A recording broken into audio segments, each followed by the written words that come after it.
YTN 라디오 김우성의 생생경제. 애청자 여러분 안녕하십니까. 김우성 PD입니다. 날씨가 예측 불가입니다. 추워졌다고 하는데 낮엔 꽤 훈훈하고 또 비가 오면 더 춥겠다라고 했지만 오락가락합니다. 두꺼운 옷 꺼내야 할지 말아야 할지 고민하실 텐데요. 경제도 마찬가지입니다. 예측이 안 될 때 환율이나 금리 같은 것들이 출렁입니다. 급여 생활도 마찬가지겠죠.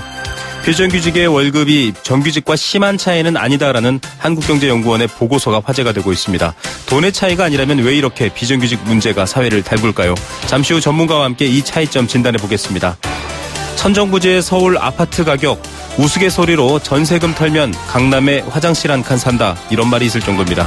그래서 차라리 내 집을 짓자라는 사람들 늘고 있죠. 도심 속 작은 공간 혹은 낡은 주택을 새롭게 짓는 땅콩주택이 인기인데요. 신경 써야 할 것들 또 어려운 점도 많습니다. 건축 전문가 연결해서 이 문제 알아보겠습니다. 날씨는 오락가락하지만 신선한 먹거리 정보, 농촌 정보는 확실하게 전해드리는 생생장바구니 오늘도 준비되어 있습니다. 2016년 10월 24일 월요일 김우성의 생생경제 지금 시작합니다.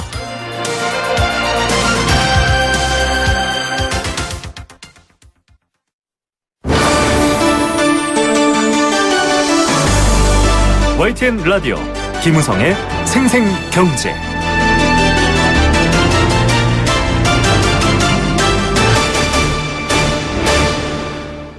살면서 가장 많이 나누는 이야기가 먹고 사는 문제죠. 오늘 첫 번째 인터뷰도 그런 내용입니다. 오늘 한국경제연구원이라는 곳의 보고서가 화제가 됐는데요. 비정규직과 정규직의 임금 격차, 사실은 크지 않다, 이런 취지의 보고서였습니다. 그간 뉴스에서는 2배 이상 차이가 난다, 큰 문제다, 이런 얘기였는데 이 보고서에 따르면 오히려 13%에 불과하다. 비정규직 중에서는 일부가 임금이 더 높은 경우도 있었다, 이런 얘기까지 나옵니다. 왜 이렇게 다른 해석이 나오는 걸까요? 그리고 문제의 근본적인 원인, 왜 비정규직 문제로 이렇게 사회가 끊임없이 갈등을 빚고 뜨거운지에 대한 이유는 뭘까요? 다시 한번 이 문제 짚어보고요. 명확히 가야 할 부분들이 어떤 것인지 전문가와 함께 이야기 나눠보겠습니다. 중앙대학교 사회학과 이병훈 교수 전화로 연결합니다. 교수님 안녕하십니까? 예, 안녕하십니까? 예, 오늘 이 한국경제연구원 보고서가 굉장히 화제가 됐습니다. 실제로 네. 정규직과 비정규직 차이가 크지 않다, 이런 취지의 내용을 주장을 했는데요. 왜 이런 결과가 나오는 걸까요?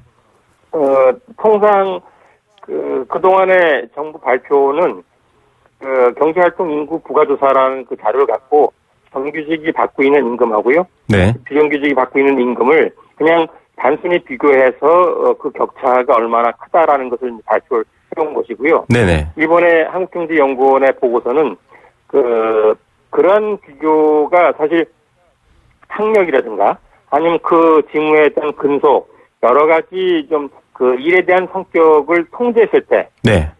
정확하게 정규직과 비정규직의 이 임금 차이가 얼마나 나는가를 따져보는 그 분석 결과로 발표된 것입니다. 그래서 네.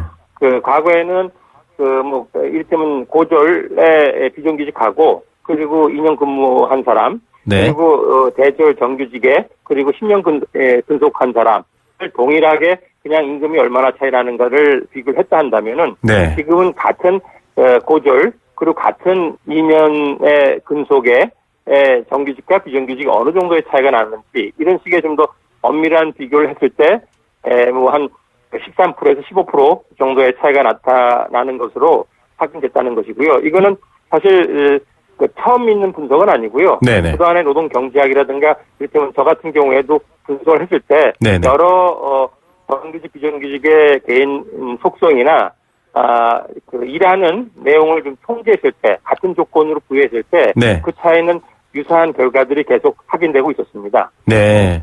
자, 엄격하게 일하는 사람의 학력, 시간, 업종, 성격들을 다 통제를 하면 이 정도 차이다라는 결과가 오늘 나온 거였고, 처음 나온 네. 얘기는 아니고 계속 나왔다고 설명해 주셨는데, 문제는 그러면 사람들에게 당신 정규직과 비정규직 중에 임금 차이가 얼마 안 나니까 비정규직이어도 상관없지 않냐라고 물었을 때 대부분의 반응은 그렇지 않거든요. 이게 지금 네. 사회적 문제화가 되는 이유, 앞서 보고서와는 지금 맞지 않는데요. 그러면 앞뒤가. 근데 사실 그 임금 격차를 좀 더 엄밀하게 살펴봤다는 얘기고요. 네네. 좀 더 그 직장 내에서 그들이 갖고 있는 고용 안정성이라든가 다른 근로 조건을 같이 따지게 되면은 여전히 이 정규직에 비해서 비정규직의 여러 고용 조건이라든가 근로 환경이 네. 매우 열악하기 때문에 네네. 그런 점에서 비정규직이 우리 뭐 차별받거나 여러 가지 점에서 취약하다는 얘기는 사실 그렇다 해가지고 바뀌는 건 아닐 겁니다. 네. 그래서 이를테면 비정규직 같은 경우는 현재 대부분의 비정규직이 2년이 거의 이제 상한처럼 돼 있다 보니까 그렇죠. 그 이상의 정규직하고 비교를 할 수가 없는 거예요. 네. 그러니까 2년 미만의 그 정규직, 비정규직하고 비교했을 때는 사실 이제 이런 큰 차이가 안 나타나는 것은 어떻게 보면 당연할 수가 있는 거고, 오히려 그 정규직과 같이 고용이 보다 안정된다든가, 아니면 법의 어떤 사각지대를 없앤다든가, 여러 가지 과제는 여전히 남아있다라고 볼 수가 있습니다. 예, 비정규직을 보호하기 위해서 2년이라는 시한을 뒀는데 이게 비정규직을 2년짜리로 만드는 아이러니가 되기도 했는데요. 지금 비정규직들을 또 정규직으로 전환하는 추세들이 있지 않습니까? 일부 지자체도 그렇게 시행을 했는데 전환율은 괜찮습니까? 그런 정확한 통계는 사실 확인될 수가 없고요. 네네. 사실 이 논의는 매우 중요하다는 것이, 네. 한국뿐만 아니라 다른 서구국가에서도 비정규직이 많이 늘어나면서 노동시장에서 비정규직의 어떤 특성이 뭔가를 따지는 여러 학술적인 연구나 논쟁이 있었습니다. 네. 그 얘기는 이제 비정규직의 일자리가 좀 더 좋은 일자리를 가기 위한 하나의 디딤돌 가교와 같이 기능하는지, 네. 아니면 일단 그 비정규직 일자리에 들어가면은 빠져나올 수 없는 덫이나 늪과 같은 형태의 일자리가 되는지, 그런 네. 점에서 저희 이제 비정규직의 정규직 전환에 대한 여러 가지 실증적인 연구가 네. 이루어졌는데요. 네네. 그동안의 연구 성과의 다수 연구는 우리나라에서는 그 비정규직이 가교나 뒷돌로 역할하기보다는 네. 오히려 늪이나 덫으로 빠지기가 쉽다라고 얘기를 하게 됩니다. 네. 이제 한 연구의 사례를 들어서 보면은 100명의 비정규직이 일단 이 비정규직 일을 시작을 했을 때 네. 비정규직에서 정규직으로 전환하는 비율은 단 1%밖에 안 되고, 네. 대부분의 사람들이 그 직장을 옮기더라도 계속 비정규직 일자리를 전전하는 그런 식으로 정규직 전환이 매우 힘들다라고 네. 이제 확인되는데요. 물론 이제 정부가 최근 들어선 이 정규직 전환에 대해서 여러 가지 정책적인 지원이라든가, 아니면 지자체가 그런 지자체 차원에서의 정규직 전환을 많이 하기 때문에 네. 과거보다는 좀 늘어날 수도 있을 텐데, 그 비율은 여전히 제한될 거로 판단되고, 최근에는 오히려 민간 부분에서는 이 정규직 전환보다는 오히려 기간제 이런 여러 가지 법적인 제약이 따르니까, 네네. 이제 이 간접 고용, 이를테면 파견이나 그렇죠. 용역, 도급 이런 방식으로 많이 이 전환을 함으로 해가 또 다른 비정규직 문제를 낳고 있다라고 이렇게 또 문제가 되고 있죠.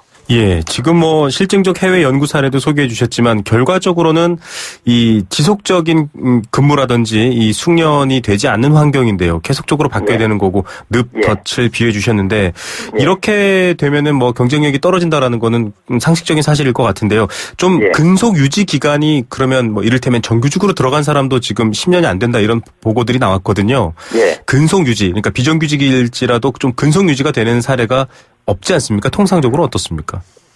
비정규직은 특히 지금 우리 기간제법에 의해서 2년 이상이 되면 반드시 이제 정규직화 내지는 무기계약직으로 전환하라는 그런 제도적인 어떤 규제가 있다 보니까 대부분의 기업들 중에서는 물론 이제 그 법의 취지에 따라서 정규직화하는 기업들도 있긴 하겠습니다만 대다수의 기업들 같은 경우는 그 조항 때문에 좀 회전문처럼 기존에 2년 미만의 임시직으로 있던 사람들을 2년이 다가오면 내보내고 새로운 사람을 뽑고 하는 그런 방식으로 되다 보니까 현재 비정규직의 고용 형태, 기간제 단시간 근로 등에 있어서는 거의 2년 이상으로 유지하기가 쉽지 않은 것이 현실입니다. 네. 결과적으로는 구조적인 문제가 더 심화되고 있다. 이렇게 지금 정리가 될 수 있는데 지금 큰 틀에서 봤을 때 이 비정규직과 정규직 문제 지금 오늘 나온 보고서라든지 기존의 연구에 따르면 임금 격차만의 문제가 아니라 지금 지적해 주신 여러 가지 문제가 있는데요. 우리 사회가 이 문제를 그래도 조금 비정규직과 정규직을 놓고 봤을 때 정규직이 더 좋다라는 건 일반적인 인식이니까 개선하려고 하는 이유가 있는데 공감대는 부족하거든요. 회사가 어렵다. 경제가 어렵다라고 하면은 막혀버리는 현실인데요. 왜 이 문제 중요한지 한 번 더 지적 부탁드립니다. 정규직 비정규직 문제는 우리 사회가 지금 겪고 있는 양극화나 이중 구조, 경제 이중 구조든 노동시장의 이중 구조든 그만큼 격차나 내지는 불평등이 매우 구조화돼 있고 고질적인 우리 사회의 가장 큰 문제라고 할 수가 있을 텐데요. 네네. 그런 점에서 정규직, 비정규직의 이 격차, 또 이들의 어떤 차별을 시정하지 않고서는 우리 사회에 어떻게 보면 이제 이런 이중구조, 불평등, 양극화를 치유할 수가 없고, 네. 그런 점에서는 또 달리 얘기하면 이제 경제 민주화라는 큰 숙제를 사실 비정규직 문제를 풀지 않고서는 해결할 수가 없다라고까지 말씀을 드리게 됩니다. 예. 뭐 오늘 연설에서도 4차 산업 얘기가 나왔지만 변화에 또 꼭 필요한 부분일 텐데 지금 일각에서는 내년 6월까지 고용 쓰나미가 몰아칠 거다. 정말로 네. 혹독한 이 노동시장의 환경이 될 거다라는 얘기가 네. 나오거든요. 뭐 단기적 대책이 참 오히려 문제를 악화시킨다 이런 지적도 있지만 좀 당장 시급하게 정부가 나서야 될 일이 있어야 될 것 같은데 어떤 일들이 필요할까요? 일단은 정리해고나 네. 수중이 사람 자르기 식으로 가는 것은 그거는 뭐 기업으로서는 단기적인 처방으로 그런 선언을 하고 있을지 몰라도 그것이 노동시장이라든가 해당 근로자들한테는 큰 하나의 어떻게 보면 어려움을 낳는 것이죠. 그리고 네. 그들이 또 결국 노동시장 실업자가 됐을 때는 그만큼 국가 사회적으로도 큰 부담이 되고 그리고 여러 가지 또 사회 갈등을 낳는 이유가 되는 것인데 네네. 그런 만큼 가능하면은 좀 임금을 낮추고 근로시간을 좀 줄이더라도 일자리 나누기 형태로 일자리를 유지하는 그런 방식을 좀 이런 경제가 좀 어렵거나 산업적으로 여러 가지 구조조정을 한다 하더라도 사람 자르기가 능사가 아니라 사람을 좀 끌어안고 같이 좀 나누고 같이 지금 어려운 시기를 노사 협력으로 네. 이겨낼 수 있는 그런 식의 것이 좀 필요할 거고요. 불가피한 그런 실직자에 대해서는 지금 사실 우리가 실업안전망, 실업급여 제도가 갖춰 있긴 하지만은 그 사각지대가 너무 큽니다. 그 네. 얘기는 그 고용보험을 가입했다 하더라도 여러 조건의 제약 때문에 실업됐을 때 급여 혜택을 받은 사람도 제한돼 있고 그리고 아예 이제 비정규직이라든가 또 여러 이유로 해가지고 고용보험을 가입되지 못한 상태에서 이런 실직의 어려움을 겪고 있는 사람들이 많은데 네. 이런 사람들 위해서 좀 더 실업 안전망을 일단 단기적으로는 정책적인 지원을 좀 하든가 아니면 제대로 관련된 법을 좀 개정하고 보완하는 그런 노력이 필요하다고 생각합니다. 예. 참 뭐 여러 가지 준비해야 할 것들이 많은데 아직도 예. 가시화되는 부분은 좀 안 보이는 면도 있는 것 같습니다. 예. 이 세대별로 사실 경제의 경험이 다른데요. 특히 노동 환경의 경험이 다릅니다. 지금 네. 20, 30대 오늘 뉴스에 보니까 한국경제위기 진단에서 20, 30대 같은 경우에는 역동성과 활력을 잃어버린 게 이제 기득권 유지 세력 혹은 기성세대 탓이다라고 하고 있고요. 60대 정도 되시는 분들 이상은 노사 분규라던가 사회 통합의 부족 이런 부분들을 지적을 했거든요. 네. 이렇게 좀 세대별 노동 경험이 다르면 뭐 앞서 말씀하신 고용 형태의 문제도 그렇고요. 좀 해법이 클 것 같은데 이 차이 어떻게 해석하면 좋을까요?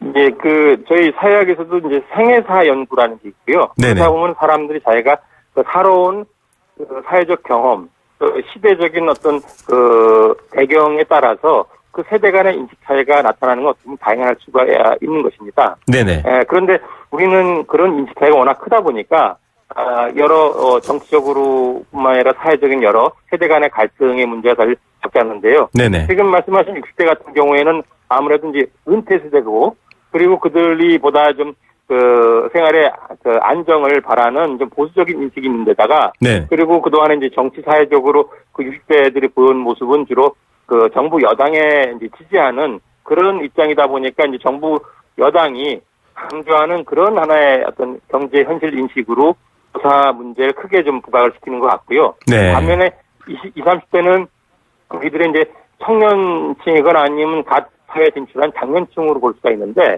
그들 같은 경우 그 사회에 진출하는데 가장 좀 애로를 많이 겪고 있으면서 그런 것들을 보다 구조적으로 체험하고 구조적으로 이 문제를 인식하기가 쉬운 것 같아요. 그래서 네. 그들이 그들이 이제 헬조선이든 아니면 흑수저 금수저 논의처럼 현재 그들이 겪고 있는 문제가 일부 사람들이 이 기득권으로 이런 불평등 구조를 강요하면서 많은 청년들한테 일자리 기회도 힘들고 일자리를 갖는다 하더라도 굉장히 좀 알바라든가 비정규직이라든가 그런 식의 일자리를 경험하게 되면서 보다 좀 구조적인 사회 인식을 갖고 또 다른 하나 이런 의견들을 내지 않나라고 판단을 합니다. 예. 지금 60대 이상은 경제가 활황일 때 또 이 기업이 인재를 선호할 때 정규직으로 들어가셨던 분들이 비교적 많은 편이고요. 상대적으로 지금 네, 세대는 그렇죠. 조금 불황 시대에 살고 있는데 일단은 사회 구조적으로도 그렇지만 굉장히 팽팽하게 비정규직, 정규직 문제, 이 이종 구조화된 노동시장 문제가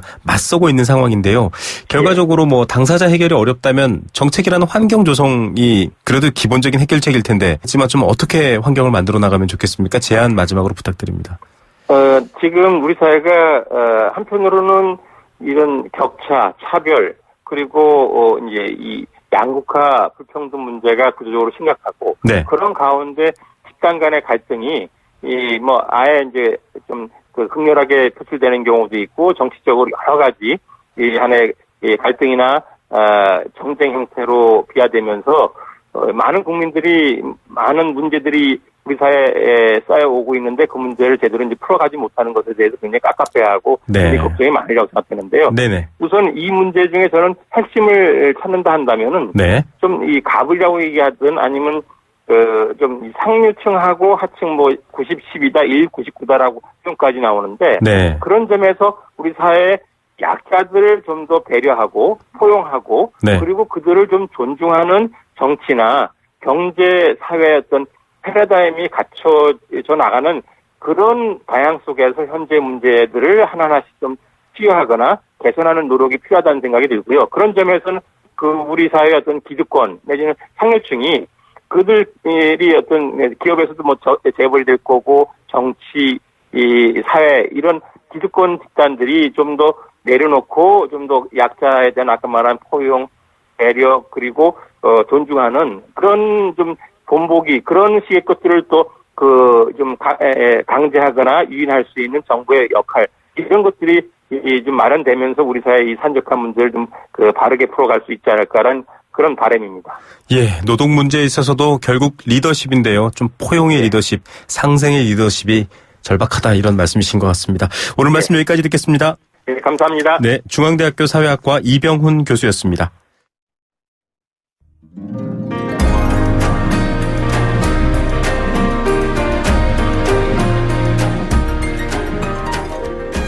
함께 생각하고 함께 그려보는 경제 이야기, 경제 공감사전입니다. 경제 공감사전은 경제와 관련된 개념이나 단어, 그 뜻을 여러분께서 새롭게 써주시는 코너입니다. 개편을 맞아 퀴즈 대신 새롭게 경제 이야기를 나누고 또 상식도 키우는 그런 쉬어가는 코너인데요. 예를 들자면 GDP 같은 경우 원래 사전적 정의는 국내 총생산이지만 여러분께서는 GDP는 모든 국민의 땀과 피 이렇게 각자만의 해석과 생각으로 정의를 보태주시면 됩니다. 조금 더 와닿고 조금 더 풍부해진 경제 이야기를 가져보자라는 취지로 바꿔서 저희가 전해드려봅니다. 자, 의견 보내주신 분 중에서 추첨을 통해 알칼리수로 건강해지는 내 몸 A수 알칼리 생수 한 박스 드리고요. 여행 스케치의 가로수길 콘서트 나무야 티켓도 드립니다. 도심 속 꿈의 놀이터 일산 원마운트에서 워터파크 이용권 드리고 있고요. 선정릉을 품은 도심 속 특급 호텔 라마다 서울에서 숙박권도 드리고 있습니다. 답은 50원, 장문 50원, 장문 100원, 단문 50원의 정보 이용료 부과되고요. 샵 0945번 문자로 보내시면 됩니다. 자, 오늘의 경제 공감사전은 불황형 흑자입니다. 글로벌 경기 침체로 인해 우리나라가 흑자인데 불황형이다라는 얘기 많이 전해드렸죠. 이 현상이 우리 가계에서도 나타나고 있다고 합니다. 소득이 늘어난 게 아니라 소비를 줄였기 때문에 흑자가 된 것, 이걸 바로 불황형 흑자라고 하는데요. 여러분께서는 이 불황형 흑자 어떻게 생각하십니까? 경기가 불황기에 접어들면 수출과 수입이 둔화됩니다. 그런데 수입이 수출량보다 더 많이 줄어들었을 때 흑자로 나타나는 현상을 불황형 흑자라고 합니다. 마이너스는 아닌데 그렇다고 돈을 버는 것도 아닌 이상한 상황이 되는 거죠. 가계도 마찬가지입니다. 통계청에 따르면 올해 2분기 적자 가구 비율이 20%로 관련 통계 집계된 이래 가장 최저 수준입니다. 좋은 얘기 같지만 쓸 돈도 안 써서 적자가 줄어들었다 이런 얘기입니다. 자, 소비가 줄면 기업들의 실적도 악화되고 다시 또 기업들의 투자와 고용이 위축되면 가계소득이 또 어려워지는 악순환이 될 수 있어서 이 불황형 흑자, 가계나 기업이나 모두 걱정이죠. 여러분은 불황형 흑자 뭐라고 생각하십니까? 저는 불황형 흑자 이렇게 정의해봅니다. 먹어도 배가 고픈 물배 채우기. 여러분들의 생각도 보내주십시오.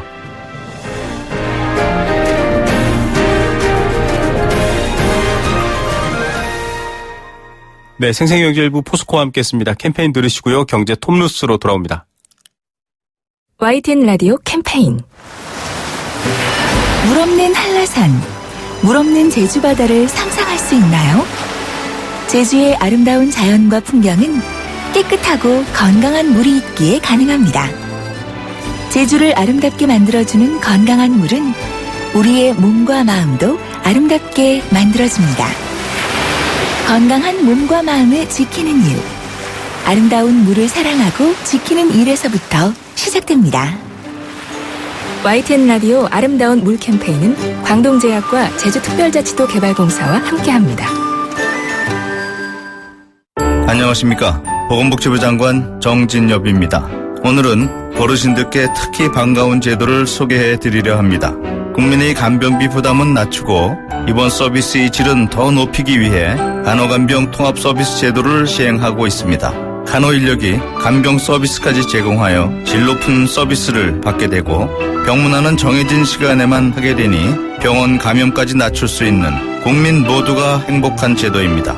간호간병 통합 서비스, 더 많은 병원의 참여가 국민의 더 큰 행복을 만듭니다. 이 캠페인은 보건복지부와 국민건강보험이 함께합니다.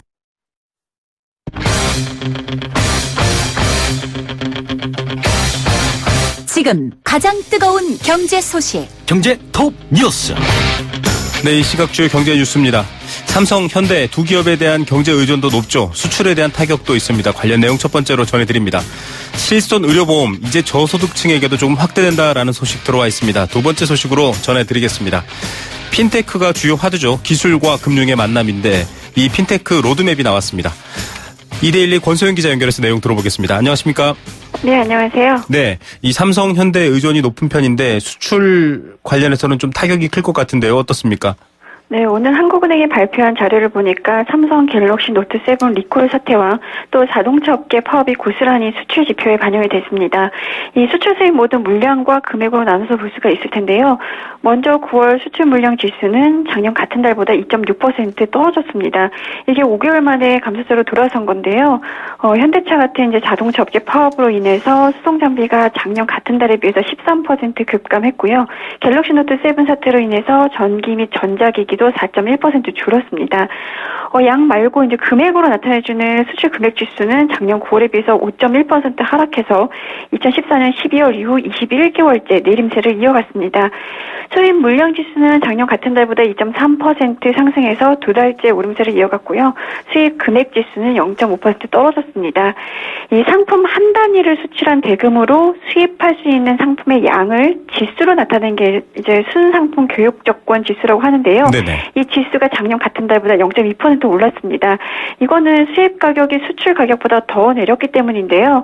또 상품을 수출하고 받은 돈으로 수입할 수 있는 상품이 어느 정도인지를 나타내주는 소득 교역 조건 지수라는 게 있는데 이건 하락세로 돌아서서 1년 전에 비해서 2.4% 떨어졌습니다. 이 낙폭은 8개월 만에 최대였습니다. 네, 수출 분야 이 두 기업의 의존도가 크군요. 실손 의료보험 할인 혜택을 받을 수 있는 저소득층이 확대된다라는 소식 들어왔네요. 네, 이 보험사들이 기초생활보장 수급자 같이 정부가 의료비를 지원해주는 의료급여 수급권자에 대해서는 실손 의료보험을 보통 5%, 최대 10%까지 깎아주는데요. 이런 할인 혜택이 2014년 4월 이후 새로 실손 의료보험에 가입한 이들에게만 적용이 됐었습니다. 제도 도입 이전에 가입한 계약자는 할인은 적용을 해주지 않았던 건데요. 그래서 같은 의료급여 수급권자인데도 가입을 언제 했느냐에 따라서 보험료가 달라졌습니다. 그래서 이 금융당국이 2014년 4월 이전에 실손의료보험에 가입한 의료급여 수급권자도 보험계약 갱신 때 보험료 할인 혜택을 주도록 했는데요. 네. 이렇게 할인 혜택이 확대가 되면 실손보험이 도입된 2009년 10월 가입자부터 보험료를 할인받을 수 있게 됩니다. 지난 2014년 말을 기준으로 보니까 의료급여 수급권자가 148만 명이었는데요. 지난해 할인이 적용된 실손보험 계약은 4,643건에 불과했고요. 총 할인 금액은 3,700만 원 정도였습니다. 예, 어려운 분들일수록 또 병원 갈 일 많을 것 같은데요. 좀 좋은 소식인 것 같습니다.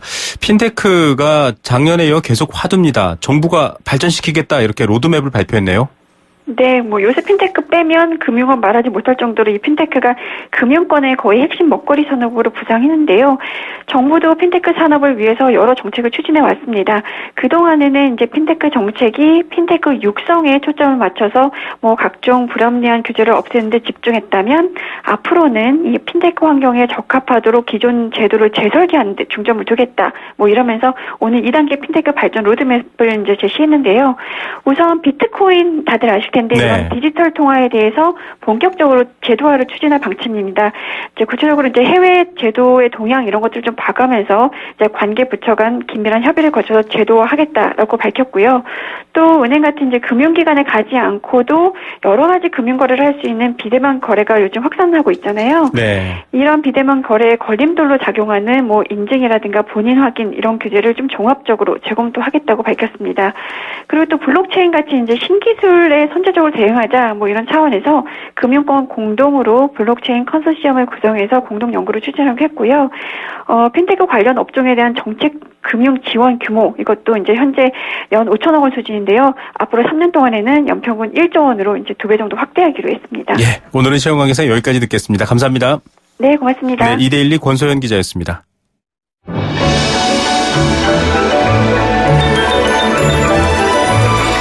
오늘의 경제를 들여다보는 시원한 창. YTN 라디오 김우성의 생생경제 생생 인터뷰. 두 번째 생생 인터뷰 보내드립니다. 요즘 부동산 관련 인터뷰 전해드릴 때마다 말씀드리지만 정말 내 집 한 칸 마련하는 게 하늘의 별따기입니다. 비싸기도 하지만 오르면 오른다고 내리면 내린다고 망설이는 사람들, 결국엔 아파트가 아닌 내 집 마련으로 고개를 돌리는 분들도 많습니다. 몇 해 전부터 사실 얘기가 있었는데요. 바로 땅콩주택 열풍이 그겁니다. 최근 들어 부동산 시장이 불안하니까 더더욱 관심이 높아지는 추세인데요. 이름처럼 만만하게 볼 문제는 아닙니다. 전문가 연결해서 어떤 내용인지 한번 알아보겠습니다. 테라 도시건축사 사무소 민범기 소장 연결하겠습니다. 민건축사님 안녕하세요. 네, 안녕하세요. 예, 사실 요즘 들어서 이렇게 땅콩주택을 포함해서 단독주택 짓겠다라는 분들이 조금 늘어나고 있거든요. 이 배경 네네. 어떻게 보면 좋을까요? 네, 일단 뭐 지금 열풍인 이유를 크게 두 가지로 뭐 요약을 한다면요. 첫 네. 번째는 개성하고 독창성을 중시하는 그 문화 확산하고 관련돼 있다고 생각이 들고요. 네. 그다음에 두 번째는 뭐 생각보다 적은 비용으로 자기 자신의 이제 공간을 가질 수 있다는 경제성 두 가지 이제 부분이 될 것 같은데요. 네. 제가 첫 번째로 말씀드린 뭐 문화적인 영향 뭐 이런 것들을 이제 뭐 좀 구체적으로 얘기를 한다면 그 젊은 세대 중심으로 해서 자기 라이프 스타일에 맞는 개성 있는 공간을 갖고자 하는 욕구가 상당히 증가하고 있고요. 네네. 물론 이제 집이란 것이 자기 집 주인의 요구나 뭐 삶의 철학까지 또 반영해서 네. 탄생하는 이제 창작의 결과물이거든요. 네네. 그래서 이런 뭐 땅콩주택이나 협소주택 같은 것들을 통해서 지금까지 자신들이 경험하지 못한 그 본인만의 공간을 갖는 뭐 이런 꿈을 실현하는 어떤 이런 이제 측면이 있겠고요. 네네. 네, 두 번째 이제 제가 말씀드린 경제적인 이유는 이제 아파트 분양가나 전세가가 상당히 올라가면서 네. 아파트를 사는 정도의 금액으로 자신만의 주택을 갖는 것이 이제 가능하다고 미디어 등을 통해서 이제 알려진 것들이 많죠, 최근에. 네. 근데 여기서 이제 한 가지 주의할 점이 있습니다. 뭐냐면 네네. 실제로 미디어를 통해서 이제 알려진 그 예산보다 네. 좀 더 많은 비용이 들 수 있다는 거는 좀 염두에 두셔야 될 것 같습니다. 예. 지금 뭐 앞서도 저희가 뒤에 물어보겠지만, 집을 재산의 가치로 혹은 단지 비피하고 살 곳으로만 생각했는데 이렇게 자기 어떤 인생 가치관까지 들어간다는 게 좀 특이한 점이긴 한데, 이 땅콩주택이라고 계속 불러왔거든요. 사실은 네네. 이 도시의 작은 자투리 땅에 집을 짓기 때문에 그런 이름을 지었을 텐데, 또 정확히는 뭐 협소주택 이렇게 얘기하더라고요. 이 네네. 정확한 정의가 어떻게 됩니까? 네, 원래 이제 땅콩주택은 한 대지에 이제 두 집이 같이 사는 어떤 그런 작은 주택을 의미했는데요. 네네. 실제로 단독주택을 말한다면 협소주택이라는 말이 맞겠죠. 네. 이제 협소주택 원조는 일본일 겁니다. 네네. 그 땅값이 비싼 뭐 도쿄나 오사카 뭐 이런 도심지에서 그 작은 짜투리 땅에 그 이쁘고 쓸모 있는 주택이 설계되고 지어지면서 네. 이거를 이제 협소주택이라고 부르게 됐는데요. 네네. 그 최근에 이제 이런 경향이나 이런 트렌드가 이제 우리나라에도 이제 알려지게 된 거죠. 네. 협소주택은 한마디로 말하면 그 작은 대지에 지어진 소규모 단독주택을 일컫는 말일 겁니다. 네. 여기 이제 작은 대지라는 거는 한 80제곱미터에서 100제곱미터 정도 대지를 말할 거고요. 네. 그 정도 되지 한 100에서 150제곱미터 면적으로 집을 짓는 뭐 이런 것들이 일반적인 이제 사례라고 볼 수 있습니다. 예, 보통 한 30평 정도 되는 땅 크기라고 생각하시면 될 것 같은데요. 근데 앞서도 잠시 말씀해 주셨지만 이게 정말 이름처럼 이 땅콩이라는 이름처럼 만만하게 볼 문제가 아니더라고요. 그냥 집을 건 쉬운 문제가 아니라 여러 가지 규제라든지 또 비용도 늘어난다라는 부분 얘기해 주셨는데 어떤 부분이 좀 어렵습니까? 네, 일단 뭐 용도상으로 단독주택이니까 특별한 규제를 받는 거라든가 뭐 이런 것들은 없지만 이제 일반적인 법적 제한들이 있습니다. 네. 그래서 이제 땅을 고르실 때 우선 그 도로에 접한 대지여야지 집을 지을 수 있고요. 네네. 그다음에 뭐 일주권 규정 뭐 이런 것들에 따라서 이제 높이 제약 등이 있을 수가 있는데 네. 아마 이런 거는 북측에 도로가 있는 대지를 택하면 좀 유리할 수 있습니다. 아, 네네. 네, 뭐 이거 밖에 이제 여러 가지 대지 요건에 따라서 그 체크해야 될 요건들이 다르거든요. 네네. 그래서 이런 부분들은 이제 그 나중에 그 전문가들한테 반드시 네네. 한번 체크를 좀 받아 보셔야 됩니다. 예. 그래서 뭐 이 밖에 뭐 어려운 점이라는 거는 좋은 땅을 고르는 거, 그다음에 이제 자신하고 잘 맞는 건축가나 뭐 성실한 시공자를 만나는 거.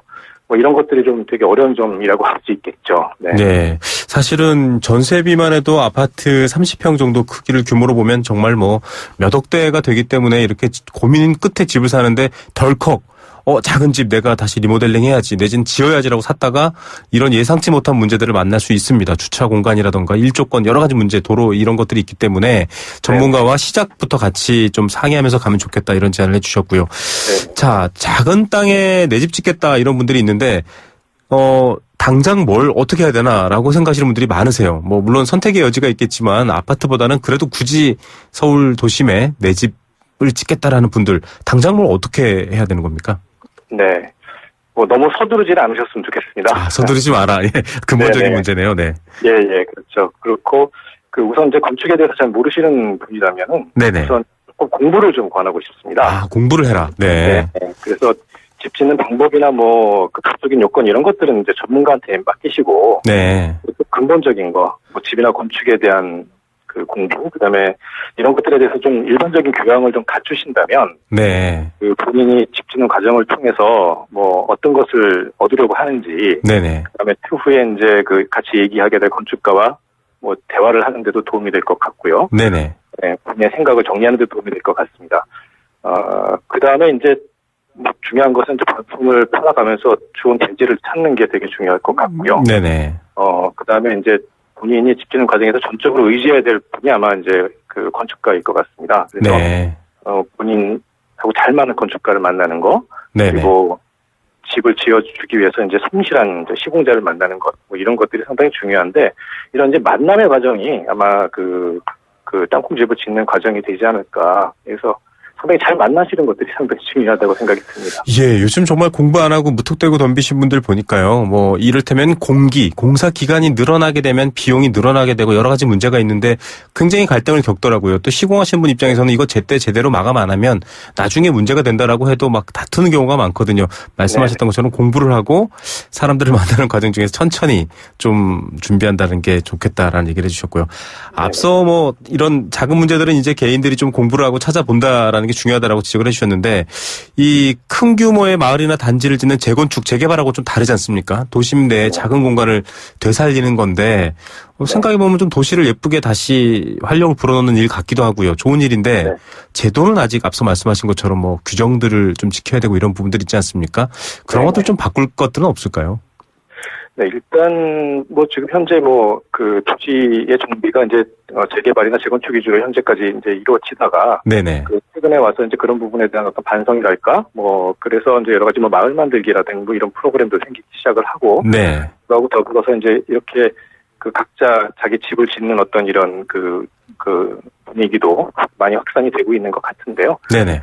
일단 뭐 제도적인 부분은 그런 어떤 그 전체적인 철거라든가 이런 것들 위주로 이제 도시가 개발된 것에 대한 정책 흐름에서 벗어나서 이런 것들을 좀 활성화할 수 있도록 도와주는 정책을 좀 폈으면 좋겠다라는 것. 그리고 네. 근데 사실 이제 이게 막상 이런 것들을 진행을 하다 보면 그 문제가 되는 것이 이제 아파트에 비해서 단독주택이 다소 이제 금융이라든가 세제면에 네, 좀 맞습니다. 부분들이 많이 있거든요. 네네. 특히 이제 이런 부분들을 좀 개선해서 네. 단독주택을 짓고 사는 것이 좀 더 수월해진다면 지금 현재 아파트가 차지하고 있는 주택 유형이 47%나 되거든요, 우리나라가. 네네. 네.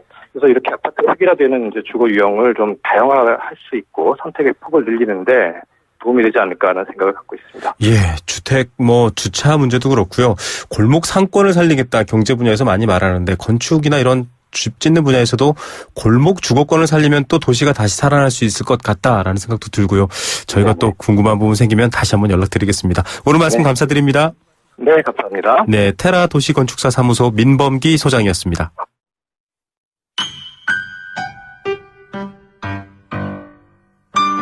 행복한 살림살이 생생 장바구니. 네, 오늘 상암동 스튜디오가 있는 이곳 상암동은 하늘이 무척 맑고 파랍니다. 하지만 또 아침엔 추웠고 낮엔 덥고 가늠할 수 없죠. 가늠할 수 없는 날이지만 먹고 사는 문제는 중요합니다. 또 이 농산품 가격에 또 동향을 미리 잘 가늠해 보는 것 경제 생활을 위해서도 중요하겠죠. 한국농수산식품유통공사 김시아 대리 연결하겠습니다. 안녕하십니까? 네, 안녕하세요. 김시아입니다. 네, 물가 정보는 좀 날씨보다는 가늠하기 좋았으면 좋겠는데 어떻습니까? 네, 이번 주 물가 정보 알려드릴게요. 이번 주는 쪽파와 토마토 가격이 좀 상승세를 보이고 있습니다. 쪽파는 충남 예산과 더불어서 주산지인 전남 보성에서 노지 재배분이 많이 나오는데요. 최근 작황이 좋지 못해서 출하 물량 감소로 가격이 약간 오름세를 보이고 있습니다.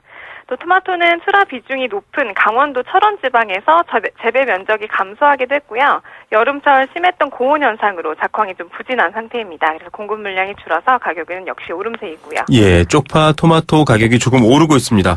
제가 좋아하는 것들만 자꾸 오르는군요. 내려가는 품목은 어떤 건가요? 네, 반대로 가격이 하는 품목, 단감, 미나리, 생강 있겠습니다. 네. 늦가을부터 제철이 시작되는 단감은 주산지인 진주, 창원 등의 경남 지방과 더불어서 영암, 순천 등의 전남 지방에서도 출하가 본격적으로 시작되었습니다. 네. 이 출하 물량 증가가 가격 하락으로 이어졌고요. 또 미나리는 역시 많이 나는 시흥, 김포 등의 이 중부 지방에서 나주, 전주의 남부 지방까지 확대가 되면서 공급량 증가로 가격은 좀 내림세를 보이고 있습니다. 예, 이렇게 주산지가 요즘은 많이 바뀌고 있습니다. 이 땅이 이동하면서 가격도 변화하고 있고 생강도 내려가는 가격에 속한다고 했는데 요즘 환절기라서 감기 환자 많거든요. 네, 다행이네요. 그렇습니다.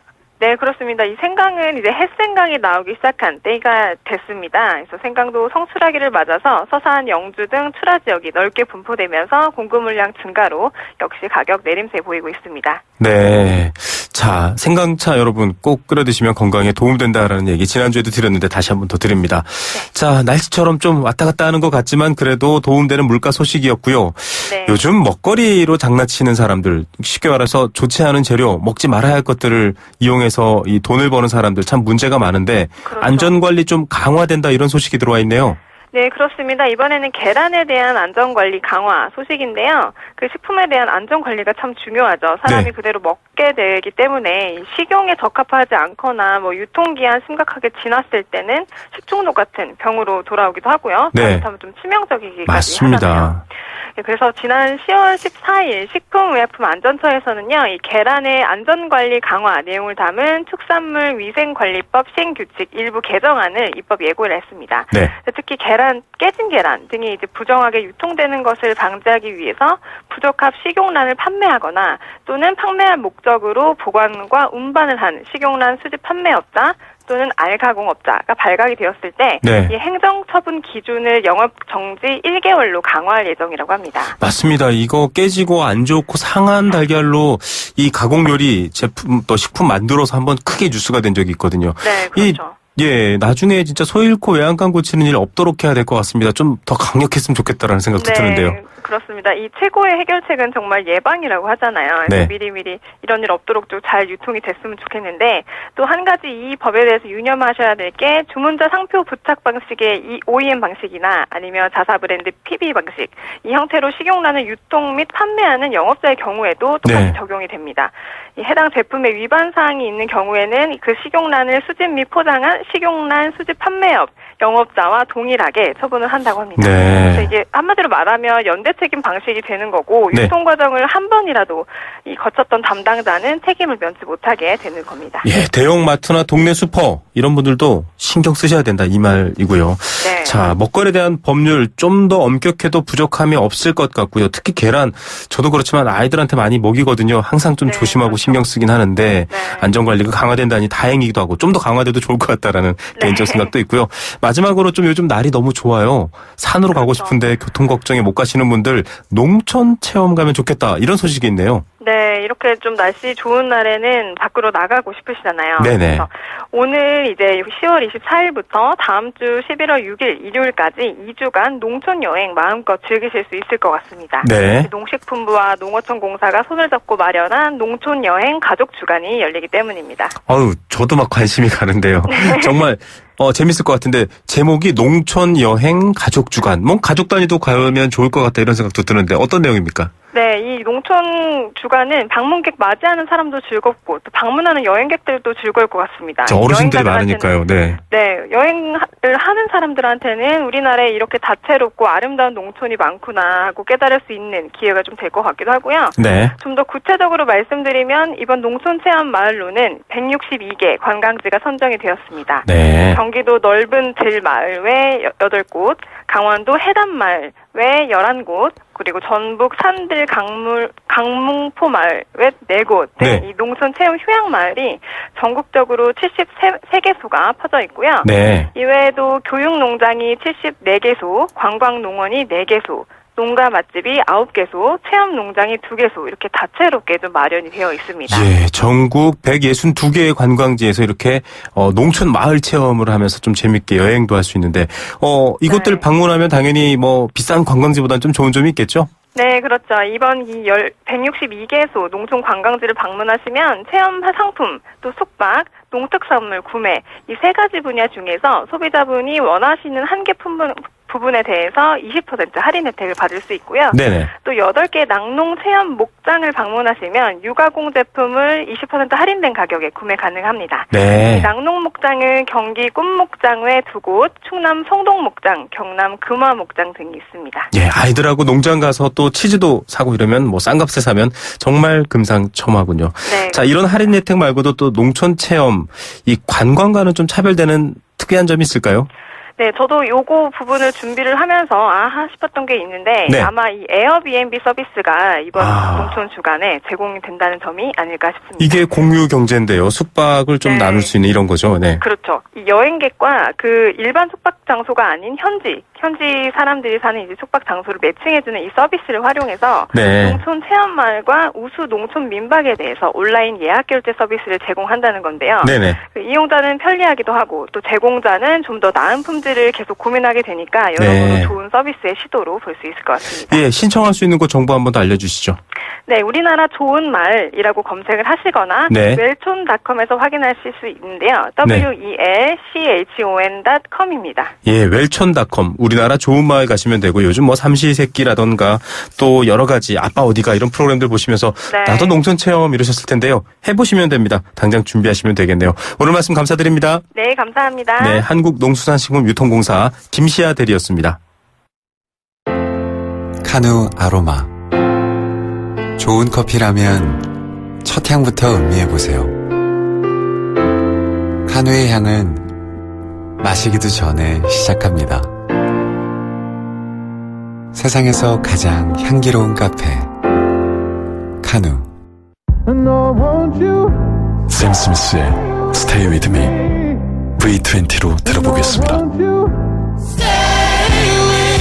원음을 선명하게 되살리는 4개의 DH와 전후면 광각 카메라로 새로움을 플레이하다. LG V20. 자동차 살 땐 모델, 연식, 배기량, 연비, 컬러 이렇게 챙기면서 자동차 금융은 왜 직접 안 챙기세요? 그러게. 직접 챙기면 편리하고 저렴해집니다. 어디서 차를 사든 자동차 금융은 삼성카드 다이렉트 오토 연체율 등 자세한 이용 조건 및 혜택사항 홈페이지 참고. 과도한 빚 고통의 시작입니다. 찍톡탁 찍톡 탁찍톡탁. 누구나 쉽게 따라할 수 있는 악사 자동차 보험 마일리지 할인. 계기판 찍고 카톡하면 가입 즉시 할인이 탁. 이것이 악사 마일리지 할인. 악사 다이렉트. 약정한 주행거리를 추가 운행한 경우 이미 할인된 보험료를 추가 납입하셔야 합니다. 가입 시 유의사항을 확인하세요. 당신의 인터넷이 과거의 속도에 멈춰 있다면 이제 SK로 움직이세요. SK 브로드밴드가 만든 10배 빠른 기가 인터넷. 누가 만들었는지가 기가의 퀄리티를 보여주니까. 인터넷은 기가, 기가는 SK. SK 브로드밴드 기가 인터넷. 생생경제 포스코와 함께했습니다. 오늘부터 바뀐 경제 공감 사전 많은 분들이 보내주셔야 되는데요. 좀 어렵나요? 난이도 상이었습니다. 0241님, 불황형 흑자 차선 없는 고속도로라고 하고 싶네요. 불안하니까 라고 하셨습니다. 정말 와닿네요. 9159님, 퇴직 전 수입은 일정하나 미래가 불안정해서 지출을 못하고 아껴 쓴 결과 라고 하셨네요. 정말 정확합니다. 예. 7982님, 먹고 싶지만 참아야 하는 것. 정말 절절한 얘기들 보내주신 분들께 선물 다 보내드리도록 하겠습니다. 내일 오후 3시 10분에 뵙겠습니다. 김우성의 생생경제였습니다.